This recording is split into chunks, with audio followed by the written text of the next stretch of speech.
Hey guys, welcome back to the hands-on series of evidhai. In this video, we'll try to see how to host a static website in an S3 bucket itself. Okay, so typically the websites are classified into two types, one of static and the dynamic. So static is something like irrespective of who is visiting the site, you will get the same content. So you go to an Amazon website, you see a shoe, either you see it or I see it, we get the same information. Whereas dynamic is something more like user information. For example, I see the content of tech page here, so it's more of a dynamic. Whereas if you log into any of the console or any of the website, then you see the content for your own profile, so those things would be dynamic. So what we are going to see is how to host a static website using S3. So few examples of static website can be a blog or a news website likewise. Yeah, so to do that, let's create an S3 bucket. And so we're going to create a bucket like website called s3.evidhai.com. That's going to be the domain name. You can come with any naming conventions, that's totally fine. So the ideal end goal is whatever your domain name you are expecting it to be hosted, that should be the bucket name itself. So if you want to host it like abc.yourdomainname.com, then the bucket name should be abc.thedomainname.com. Okay, so for me I need it to be in s3.evidhai.com, so that it's going to be for the demo purpose. And where this bucket should be created, choose the region accordingly. So the best practice is you generally choose the region which is close to your user locations. So if your users are based in US, then you would choose in US. If your user based in India, then might be like Mumbai can be the best place. So accordingly you would choose. So for now, just choose the US East one to make it simple, and I will go with the default one. And the main thing is you go with disable the block all public access part, and tagging. It's always good to have the tag. So this is for S3 static hosting, and I'll just leave everything as default. And even if you go for advanced settings like object lock, everything, I'm just leaving it as default. Okay, so if you see, you just need to acknowledge this and create the bucket. You could see the bucket is been created, s3.evidhai.com. So you go into this properties, and if you scroll down, you would see the option for static website hosting. So currently it's been disabled by a default one, so you can edit this and then enable it. So either you can host a website or you can do a redirect request for an object. So which is like object here is mean like a file or a path. You can say like redirect from A to B, and likewise, like you can also do like HTTPS, those kind of things. So but here we are going to host a static website, and the index document, we want it like index.html. So index is something, let's say if they're going to hit a domain name, in that case, in our case, it's going to be s3.evidhai.com, then what file it should get loaded from the S3. So that's what this one would be. And any redirect rules I would like to have in place for the specific domain, ideally we don't need anything, so just go for save changes.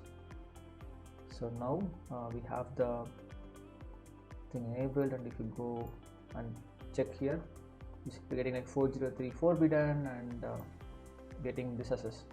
Yeah, so now let's see like why it's not coming, because first thing is we don't have the object itself enabled. So for demo purpose, what I did is I just created a test index.html with a dummy one, so that when we upload it in the S3 bucket, we should be able to see it's loading from that. So what we'll do, we'll go for upload and add files, and let's upload the file. Okay, so I'm uploading, and you can see like this is going to be like permission and destination details, we'll keep it over there, and that's it. Let's just upload it. I'm not going detailed about the other parts of S3, but it's just about enabling it. Okay, so now if once it's enabled, if you just still see, it's we still get the 403 forbidden part. What we want to do now, we want to set the you see like block public access has been off, but still there is no bucket policy exists for it, which means people can't do any get request to the bucket from public. So what we are going to do, we are going to add the bucket policy. So either you can write on your own with JSON file, or what we can do is we can say use this fancy thing, add a statement, we want it for S3 and what actions you want to perform. So we want to perform in get. So in get, what we want to do exactly, so get for object, right? So we'll say get object, and you see it's added over here, get object, and then principal, let's say we can keep it for everyone, and resource we can provide the resource type, either you can keep it as all resource or object. Okay, so based on what you want to do. So if you want to go with object, then the bucket name you want to keep it. So the bucket name here, it would be s3.evidhai.com, and object you go with star.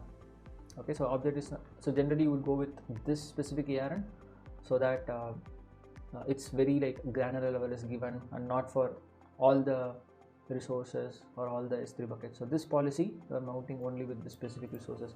So the bucket name s3.evidhai.com and then followed by /star. So if you say add resource, so this gets added. Now we have the principal. So I think so principal also we can edit it into wildcard.